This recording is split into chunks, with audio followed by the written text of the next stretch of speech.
করেছেন বিদায় আমরা আজকে এই জান্নাতের বাগানে আসতে পারছি।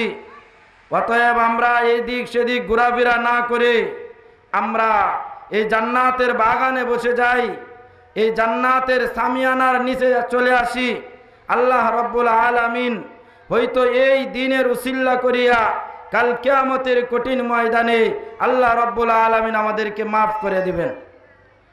আমরা অতি তাড়াতাড়ি আমরা ওই সামানার তলে, আমরা সামানার নিচে চলে আসি। আল্লাহ রব্বুল আলামিন কুরআনে কারীমের মধ্যে বলেন, বাল তুসিরুনাল হায়াতাদ দুনিয়া ওয়াল আখিরাতু খায়রু ওয়া আবকা। আল্লাহ রব্বুল আলামিন কুরআনে কারীমের মধ্যে বলেন যে দুনিয়া এটা চিরস্থায়ী নয়, দুনিয়া হলো ক্ষণস্থায়ী জিন্দিগি। চিরস্থায়ী জিন্দিগি হলো আল আখিরাতু খায়রু ওয়া আবকা। আমরা যে এটাকে চিরস্থায়ী দুনিয়া মনে করি, এটা আসলে চিরস্থায়ী দুনিয়া নয়। চিরস্থায়ী দুনিয়া হলো আখিরাত। বাল তুসিরুনাল হায়াতাদ দুনিয়া, দুনিয়া এটা চিরস্থায়ী নয়। দুনিয়ার মধ্যে যা কিছু আছে সব কিছু একদিন শেষ হয়ে যাবে। দুনিয়ার মধ্যে যত মানুষ বসবাস করে একদিন মানুষও ধ্বংস হয়ে যাবে। গাছপালা তরুলতা এমনকি নদী নালা এবং জমিন সব কিছুই ধ্বংস হয়ে যাবে, কিন্তু আখিরাত চিরস্থায়ী। ওয়াল আখিরাতু খায়রু ওয়া আবকা। আমরা যে দুনিয়ার পিছনে দৌড়তেছি, আসলে বাবা দুনিয়া চিরস্থায়ী নয়। দুনিয়া এটা ক্ষণস্থায়ী, চিরস্থায়ী হলো আখিরাত। দুনিয়াতে আমরা অহংকারের সাথে চলি, একবার চিন্তা করি না যে আমি কোথায় ছিলাম, কোথায় আসছি, আবার কোথায় চলে যাব। এই চিন্তা চেতনা যদি আমার আপনার ভিতর থাকতো, তাহলে আমি দুনিয়াকে পিছনে রেখে আখিরাতকে আমি প্রাধান্য দিতাম। যে আখিরাতের কথা কোরআনের মধ্যে আসছে, ওয়াল আখিরাতু খায়রু ওয়া আবকা। যে আখিরাতের শুরু আছে, শেষ কবে কেউ বলতে পারে না। মুহাদ্দিসিন একরাম আখিরাতের শুরু সম্পর্কে আলোচনা করেছেন, কিন্তু শেষ কবে হবে তা আলোচনা করেন নাই। এজন্য ভাই দোস্ত বুজুর্গ, দুনিয়ার জিন্দেগিটাকে কাজে লাগাইতে হবে, দুনিয়াকে আমলের কাজে লাগাইতে হবে। দুনিয়াতে একটা আমল করলে কাল কিয়ামতের কঠিন ময়দানে একটা আমলের উসিলা আপনি জান্নাতে যেতে পারবেন। কারণ দুনিয়াটা হলো আমলের জায়গা। দুনিয়াতে আপনি যত কামাই করবেন পরকালে শত সুখ পাবেন। দুনিয়াতে যদি আপনি আমল না করেন, কাল কিয়ামতের কঠিন ময়দানে একটা নেকির জন্য দৌড়াদৌড়ি করবেন, কিন্তু কেউ একটা নেকি দিবে না। দুনিয়ার ধন সম্পদ আপনার কাছে কিছুই নাই। দুনিয়া এক গ্লাস পানির সমান ধন সম্পদ নাই রে বাবা। আপনার যখন পিপাসা লাগে, কোথাও যদি পানি পাওয়া না যায়, ঘুরতে ঘুরতে এক জায়গায় গিয়ে একটু পানির ব্যবস্থা হয়েছে, ওই জায়গাতে যদি বলে বাবারে আপনার পানি যদি পান করতে হয়, আপনার ধন সম্পদ যা কিছু আছে সব কিছু আমাকে দিয়ে দিবেন, তাহলে আমি এক গ্লাস পানি তোমাকে দিয়ে দিব। তাহলে একটু চিন্তা করেন, একটু পিপাসা মিটানোর জন্য যদি আমার সারা জীবনের উপার্জনের টাকা পয়সা বাড়ি গাড়ি ধন সম্পদ সব কিছুই দেওয়া হয়, তাহলে আমার এই দুনিয়া হলো ক্ষণস্থায়ী দুনিয়া। ক্ষণস্থায়ী দুনিয়ার জন্য আমি যা কিছু করতেছি সব কিছুই ধ্বংস হয়ে যাবে। এই দুনিয়ার একমাত্র একটা জিনিস ওই আল্লাহর কাছে পৌঁছবেন, সেটা হলো নেক আর আমল। দুনিয়ার কোনো কিছুই আপনার আখিরাতে কাজে আসবে না। আপনার টাকা পয়সা, বাড়ি গাড়ি, ধন সম্পদ, কারণ আপনার কোটি কোটি টাকার মালিক ওই এক গ্লাস পানির কাছে যদি বিক্রয় হয়ে যায়, তারপরেও তার হাজত পূরণ হবে না। আল্লাহ রাব্বুল আলামিন বলে, বাল তুসিরুনাল হায়াতাদ দুনিয়া ওয়াল আখিরাতু খায়রু ওয়া আবকা। দুনিয়াতে যদি তুমি একটা আমল নিয়ে কবরে যাও, এই একটা আমলের উসিলা হলেও আল্লাহ তাআলা মাফ করে দিতে পারেন। কিন্তু আমলের দরওয়াজা যদি বন্ধ হয়ে যায়, কিয়ামত পর্যন্ত যদি আপনাকে কবরের ভিতর নামাজ পড়ার অনুমতি দেওয়া হয়, কিয়ামত পর্যন্ত যদি আপনাকে কবরের ভিতর কোরআন তেলাওয়াত করার অনুমতি দেওয়া হয়, খোদার কসম করে বলতে পারি আল্লাহ তাআলা বলেন, এক চুল পরিমাণ নেকিও আপনাকে দেওয়া হবে না। দুনিয়াতে যদি আপনি সুখে থাকেন, দুঃখে থাকেন, আপনি যদি একবার আল্লাহকে আল্লাহ বলে ডাক দেন, আমার আল্লাহ খুশি হয়ে আপনার আমল নামায় 10টা নেকি লিখে দেন। কিন্তু এই সুযোগ একমাত্র দুনিয়ার জিন্দেগিতেই পাবেন। দুনিয়ার জিন্দেগির হায়াত যখন আপনার শেষ হয়ে যাবে, আপনার আমল নামায় আর কোনো নেকি পৌঁছবে না। এই জন্য দুনিয়াটাকে আমলের কাজে লাগাইতে হবে। সাহাবায়ে কেরাম দুনিয়াটাকে তারা ইবাদতে কাটিয়েছেন। আমরা দুনিয়াটাকে চিরস্থায়ী মনে করি যে আমার মৃত্যু হবে না, মরার পরে যাই হোক দুনিয়াতে আমি আমার রাজত্ব করে যাব, আমি আমার বাহাদুরি করে যাব, আমি আমার ক্ষমতা দেখায়া যাব। কিন্তু বাবা একবার রাত্র হলে বালিশের নিচে মাথা রেখে একবার চিন্তা করবেন যে আমার বাবাও একদিন আমার মতো দুনিয়াতে বসবাস করত, আমার দাদাও একদিন দুনিয়াতে বসবাস করত, কিন্তু আজকে তারা দুনিয়াতে নাই। আমিও তো একদিন দুনিয়া ছেড়ে পরকালে চলে যেতে হবে।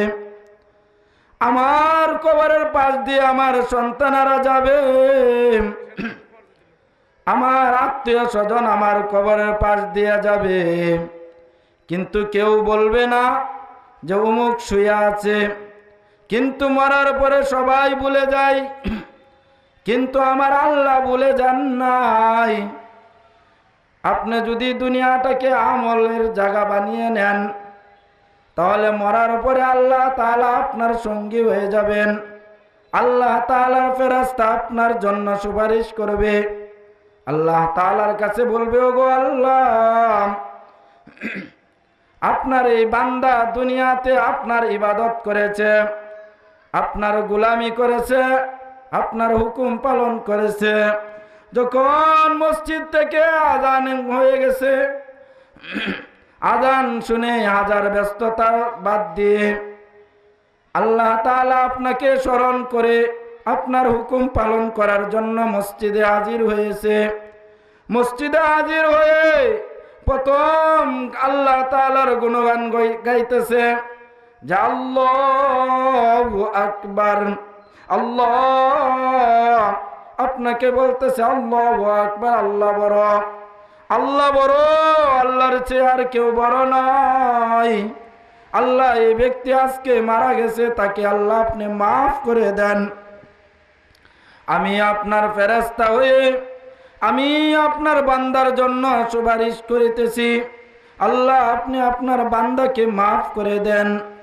আল্লাহ বলবেন, ফেরেশতারা যেহেতু ওই বান্দার জন্য সুপারিশ করতেছে, নিশ্চয় ওই বান্দা আমার গোলামি করেছে, নিশ্চয় ওই বান্দা আমার হুকুম পালন করেছে, যাও যাও ঘোষণা দিয়ে দাও আমি আমার ওই বান্দাকে মাফ করে দিলাম।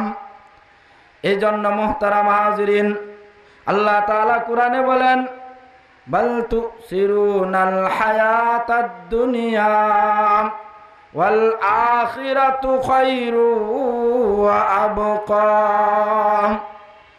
দুনিয়াটা চিরস্থায়ী নয়, দুনিয়া হলো ক্ষণস্থায়ী দুনিয়া। কুন ফিদ দুনিয়া কান্নাকা গরীবুন আও আবিরুস সাবিল। আল্লাহর রাসূল বলেন, দুনিয়াটা হলো একটা মুসাফির খানা। মুসাফির যেমন এভাবে তার কোনো নির্দিষ্ট কোনো সময়সীমা নাই, নির্দিষ্ট কোনো সময়সীমা থাকে না। 3 দিন পর যেমন তার গন্তব্যস্থানে তার ফিরে যেতে হয়, আল্লাহর রাসূল বলেন, কুন ফিদ দুনিয়া কান্নাকা গরীবুন আও আবিরুস সাবিল। যে তোমরা দুনিয়াটাকে চিরস্থায়ী মনে করো না, দুনিয়াটাকে তোমরা মুসাফির খানা মনে করো। মুসাফিরের যেমন রাত পোহালেই তার গন্তব্যস্থলে চলে যাওয়ার জন্য রওনা হয়ে যায়, আজকে দিন কালকে রাত, এইভাবে তোমার মাথায় এই চিন্তা চেতনা থাকতে হবে যে আজকে আমি ঘুমাইছি, হয়তো আমি আর দুনিয়ার জিন্দেগিতে আমার চোখ আর খুলবে না, আমার এটাই শেষ ঘুম। এই জন্য বাবা গো, এই জন্য দুনিয়াটাকে আমলের কাজে লাগাইতে হবে। সাহাবায়ে কেরাম তারা দুনিয়াটাকেও আমলের কাজে লাগাইতেন। বাজারে যেতেন, আল্লাহ তাআলার জিকির করে করে বাজারও যাইতেন। বাজার থেকে যখন চলে আসতেন তখন আল্লাহ পাকের জিকির করতেন। তারা সর্বদাই আল্লাহকে স্মরণ করতেন। সাহাবায়ে কেরামের জিন্দেগি খুললে দেখা যায়, একজন সাহাবী যার নাম হযরত আবু যর গফারি রাদিয়াল্লাহু তাআলা আনহু। আবু যর গফারি রাদিয়াল্লাহু তাআলা আনহু একদিন মসজিদে নববীর মধ্যে প্রচণ্ড গরমের সময় মসজিদের এক মুড়ে তিনি চাদর পরিধান করে বসে আছেন। এমন সময় জিব্রাইল আলাইহিস সালাতু ওয়াস সালাম আল্লাহর রাসূল সাল্লাল্লাহু আলাইহি ওয়াসাল্লামের কাছে আসলেন। আয়েশা বললেন, আসসালামু আলাইকুম ইয়া রাসূলুল্লাহ, আসসালামু আলাইকুম ইয়া হাবিবাল্লাহ। ওগো আল্লাহর রাসূল, আপনার আবু যরের কি হয়েছে? আপনার আবু যর কি জানি পেরেশান ভুগতেছেন, কি জানি টেনশন করতেছেন, আপনার আবু যরের কি হয়েছে? আল্লাহর রাসূল সাল্লাল্লাহু আলাইহি ওয়াসাল্লাম বলেন, ও জিব্রাইল, এখানে উমর ফারুক রাদিয়াল্লাহু তাআলা আনহুর মতো সাহাবী, হযরতে আবু বকর সিদ্দিক রাদিয়াল্লাহু তাআলা আনহুর মতো সাহাবী, তাদের নাম না বলে তুমি কেন একজন গরীব সাহাবী হযরতে আবু যর গফারি রাদিয়াল্লাহু তাআলা আনহুর নাম ঘোষণা করলা? তার এমন কি আমল আছে? খুলে বলো, খুলে বলো। সে এমন কি আমল করেছে যে আমলের কারণে তুমি তার নাম আমার কাছে ঘোষণা করেছ? আল্লাহর রাসূল সাল্লাল্লাহু আলাইহি ওয়াসাল্লাম এইভাবে যখন জিব্রাইল আলাইহিস সালাতু ওয়াস সালামকে বারবার জিজ্ঞাসা করতেছে, জিজ্ঞাসার পরে তিনি গোপন আমলের কথা আল্লাহর আল্লাহর রাসূল সাল্লাল্লাহু আলাইহি ওয়াসাল্লামের কাছে বলে দিলেন। আল্লাহর রাসূল সাল্লাল্লাহু আলাইহি ওয়াসাল্লাম হযরতে জিবরাইল আলাইহিস সালাতু ওয়াস সালামকে বলতেছে, তার এমন কি আমল বলো। হযরত জিবরাইল আলাইহিস সালাতু ওয়াস সালাম বলেন, তার ভিতর দুইটা গুণ আছে। এই দুই গুণওয়ালার কারণে আমি জিবরাইল তো শুধু চিনি এমন নয়, আল্লাহ তাআলার আসমানের নিচে আসমানের উপরে যতগুলো ফেরেশতা আছে সবগুলো ফেরেশতায় আপনারা আবু যরকে চিনেন। আল্লাহর রাসূল বলেন, এমন কি আমল করেছে? এমন দুইটি আমল আছে। এই দুইটি আমল যে ব্যক্তি আমল করবে আল্লাহ তাআলার ফেরেশতা তার প্রতি সন্তুষ্ট হয়ে যাবে এবং কি আল্লাহ রাব্বুল আলামিন তার প্রতি খুশি হয়ে যাবে। আল্লাহর রাসূল সাল্লাল্লাহু আলাইহি ওয়াসাল্লাম বলেন, তার এমন দুইটা আমল আমাকে শুনিয়ে দাও। জিবরাইল আলাইহিস সালাতু ওয়াস সালাম বলেন, ইয়া রাসূলুল্লাহ, ইয়া হাবিবাল্লাহ, ওগো আল্লাহর রাসূল, তার এক নম্বর যে আমলটা তিনি কোনোদিন তার হায়াতে করার পর কোনো উত্তর দেয় না। ও যুবক, তুমি কান্না করো কেন? একবার নয়, দুইবার নয়, তিনবার জিজ্ঞাসা করার পরে যখন কোনো উত্তর দেয় না, চতুর্থবার বলতেছে, যুবক, মনে হয় আমার দ্বারা তোমাকে বোঝানো যাবে না, চলো আল্লাহর রাসূলের কাছে চলে যাই। যুবকের হাত ধরে উমর ফারুক রাদিয়াল্লাহু তাআলা আনহু আল্লাহর রাসূলের কাছে নিয়ে গেলেন। রাসূলের হুজরা মুবারকের কাছে গিয়ে বলেন, ও যুবক, দাঁড়াও, দেখি নবীজির মিজাজের কি অবস্থা, নবীজির মিজাজ কেমন আছে, দাঁড়াও। হযরত উমর ফারুক রাদিয়াল্লাহু তাআলা আনহু নবীজির হুজরা মুবারকের ভিতরে গেলেন। যায়া দেখেন নবীর মিজাজ ঠান্ডা আছে। নবীজিকে বলেন, ইয়া রাসূলুল্লাহ, ওগো আল্লাহর রাসূল, আপনার সাথে সাক্ষাৎ করার জন্য একটা যুবক আসছিল। যে যুবককে আমি রাস্তায় দেখে এত কান্না করতেছে, আমার কথা শুনে তার কান্না আরো বাড়ে, কিন্তু কান্না কমার কথা, কান্না না কমে কান্না আরো বাড়ে। আমি অবশেষে আপনার কাছে নিয়ে আসলাম। রাসূলুল্লাহ সাল্লাল্লাহু আলাইহি ওয়াসাল্লামের কাছে গিয়েও যুবক আরো কাকুতি বিনতি করে কান্না করতেছেন। আল্লাহর রাসূল বলেন, ও যুবক, তোমার কি হয়েছে? তুমি এত কান্না করতেছো, তার কারণ কি? রাসূলুল্লাহ সাল্লাল্লাহু আলাইহি ওয়াসাল্লাম যখন একবার নয়, দুইবার নয়, তিনবার যখন বললেন, ও যুবক, কান্না করো কেন? তুমি আমাকে খুলে বলো, তোমার কোনো ভয় নাই? তুমি কি এমন কি অপরাধ করেছো, এমন কি গুনাহ করেছো যে গুনাহ আল্লাহর আসমানের চাইতেও কি বড়? যুবকের জবান থেকে তখন একটা উচ্চারণ আসছে যে আমি যে গুনাহ করেছি আসমানের চাইতেও বড়। আল্লাহর রাসূল বলেন, তুমি যে গুনাহ করেছো আল্লাহর জমিনের চাইতেও কি বড়? যুবক বলেন, ইয়া রাসূলুল্লাহ, ও দয়ার নবী, আমি যে গুনাহ করেছি জমিনের চাইতেও বড়। আমি যে গুনাহ করেছি আল্লাহর নিয়ামতের চাইতেও বড়। আমি যে গুনাহ করেছি আল্লাহর মায়ার চাইতেও হয়তো বড়। আল্লাহর রাসূল বলেন, ও যুবক, এমন কি গুনাহ যে জমিনের চাইতেও বড়, আল্লাহর আকাশের চাইতেও বড়? আল্লাহর রাসূল সাল্লাল্লাহু আলাইহি ওয়াসাল্লামকে যুবক বলতেছে, ইয়া রাসূলুল্লাহ, আমি আরবের মধ্যে এমন একজন লোক, আমি এমন একজন যুবক, যে যুবক মানুষ মারা গেলে কাফনের কাপড় রাতে চুরি করে দিনে ধুয়ে শুকিয়ে বিক্রয় করে।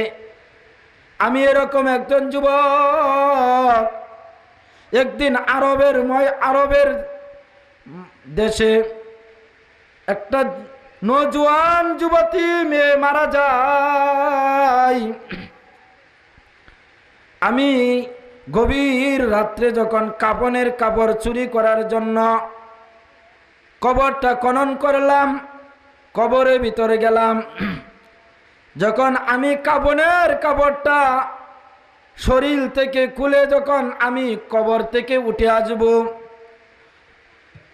এমন সময় কবর থেকে শয়তানের দুকায় শয়তানে আওয়াজ দিতেছেন, ও যুবক, তুমি একজন নজওয়ান যুবক, তোমার ভিতরেও যৌবন আছে। যেই মৃত্যু মেয়ের কাফনের কাপড় তুমি চুরি করলা, সেও একজন সুদর্শ সুন্দর নারী, যুবতী মেয়ে, তার চেহারা এখনো নরম হয় না। তুমি তোমার চাহিদা পূরণ করো। শয়তানের ধোঁকায় পড়ে সে চাহিদা পূরণ করে ফেলল। যখন তার চাহিদা শেষ হয়, যখন তিনি কবর থেকে উঠে আসবেন, এমন সময় কবর থেকে কে জানি আওয়াজ দিতেছে, বলতেছে, ও যুবক, আমি তো আল্লাহ তাআলার কাছে চোখের পর্দা করতাম, আমি আল্লাহ তাআলার কাছে সব ধরনের যত প্রকার পর্দার বিধান আছে সবগুলো মেনে চলতাম। আজকে তুমি আমাকে হাজার হাজার মানুষের সামনে তুমি বেইজ্জতি করলা। আজকে তুমি আমাকে আল্লাহর আদালতে একজন ধর্ষিতা নারী হিসাবে তুমি প্রমাণিত করলা। আমার এমন কি অপরাধ ছিল? এই কথা বলার পরিধে নজওয়ান যুবক তার ভিতর হুশ আসলো যে আমি এমন কি গুনাহ, এমন কাজ করিলাম যেই কাজের কারণে হয়তো আল্লাহ আমাকে মাফ করবেন না। আল্লাহর রাসূল সাল্লাল্লাহু আলাইহি ওয়াসাল্লামের কাছে যখন এই কথার বিবরণ দিলেন, বিবরণ দেওয়ার পরে আল্লাহর রাসূল বলেন, আল্লাহর রাসূলের মুখ এভাবে ফিরিয়ে নিলেন, রাসূলের মুখ ফিরিয়ে নিলেন যে আল্লাহ তোমাকে মাফ করুক বা না করুক আমি তোমার জিম্মায় নাই। সেই রাসূলুল্লাহ সাল্লাল্লাহু আলাইহি ওয়াসাল্লামের কাছ থেকে ধরতে ধরতে আরবের মধ্যে যেটা উঁচু পাহাড়, যে উঁচু পাহাড়ের চাইতে আর কোনো পাহাড় নাই, সেই পাহাড়ে গিয়ে আল্লাহ তাআলার কাছে দুটা হাত উত্তোলন করে বলতেছে, আল্লাহ, আরবের মধ্যে সবচেয়ে উঁচু পাহাড়, তার চেয়ে উঁচু পাহাড় নাই। যদি আমার ক্ষমতা থাকতো আমি আকাশে গিয়ে আপনার কুদরতির পা ধরে আল্লাহ আপনার কাছে বলতাম, প্রভু গো, আপনি আমাকে ক্ষমা করে দেন, মাফ করে দেন। আল্লাহ, আমার তো সেই পাওয়ার নাই। আরবের মধ্যে যে উঁচু পাহাড় আমি সেখানে আসছি, আল্লাহ আপনি আমাকে মাফ করে দেন। আমি রাসূলের কাছে গিয়েছিলাম, রাসূল আমার কাছ থেকে মুখ ফিরিয়ে নিয়েছে। আল্লাহ আপনি যদি মাফ না করেন আমাকে কে মাফ করবে? একদিন নয়, 2 দিন নয়, 40 দিন পর্যন্ত তিনি কান্না করেছেন। এক পর্যায়ে তার খাওয়া নাই, দাওয়া নাই, ঘুম নাই, চোখ দিয়ে আর পানি বের হয় না, পানির পরিবর্তে তার চোখ দিয়া যখন রক্ত বের হয়, এমন সময় আল্লাহ তাআলা আল্লাহ তাআলা জিব্রাইলকে পাঠিয়ে দিলেন আল্লাহর রাসূলের কাছে। আয়েশা বলে না, ও আল্লাহর রাসূল, আপনার কাছে কিছুদিন আগে একজন যুবক আসছিল, যে যুবক এমন গুনার কথা বিবরণ দিয়েছেন, তারপরে আপনি আপনার চেহারা ঘুরিয়ে দিয়েছেন। বলেন তো এই দুনিয়া কে বানাইছে? আল্লাহ তাআলার রাসূল বলেন দুনিয়া বানাইছে আল্লাহ। কাউকে মাফ করার ক্ষমতা কার কাছে আছে? আমার কাছে কোনো ক্ষমতা নাই, মাফ করনেওয়ালা হলেন আল্লাহ। তাহলে আপনি তাকে কেন ফিরিয়ে দিয়েছেন? আল্লাহর রাসূলকে বলেন কয়জন সাহাবী পাঠিয়ে দেন, ওই ব্যক্তিকে যেন নিয়ে আসে। আল্লাহর রাসূল সাল্লাল্লাহু আলাইহি ওয়াসাল্লাম কয়েকজন সাহাবী পাঠিয়ে দিলেন, ওই যুবককে নিয়ে আসলেন। এমন কি এত কান্না করার কারণে আল্লাহ তাআলা ওই যুবকের নামটা জাহান্নামের খাতা থেকে কেটে জান্নাতের খাতায় লিখে দিয়েছেন। আল্লাহ তাআলা বলেন আইনামা তুওয়াল্লু ফাসাম্মা ওয়াজহুল্লাহ।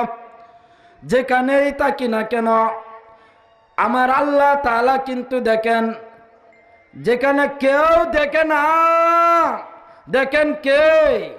আল্লাহ। যেখানে কেউ শুনে না, শুনেন আল্লাহ। এজন্য আমি যে আয়াতে কারিমা পাঠ করেছি আপনাদের সম্মুখে, সে আয়াতের মধ্যে আল্লাহ দুনিয়াকে বুঝাইছেন যে দুনিয়া ক্ষণস্থায়ী, চিরস্থায়ী হলো আখিরাত। ওয়াল আখিরাতু খায়রু ওয়া আবকা। এজন্য দুনিয়াটাকে ক্ষণস্থায়ী মনে করতে হবে, আখিরাতকে চিরস্থায়ী মনে করতে হবে। আল্লাহ রাব্বুল আলামিন যেন আমাদের সকলকে দুনিয়া থেকে, পরকালের দুনিয়া থেকে যেন আমরা সামানা নিয়ে পরকাল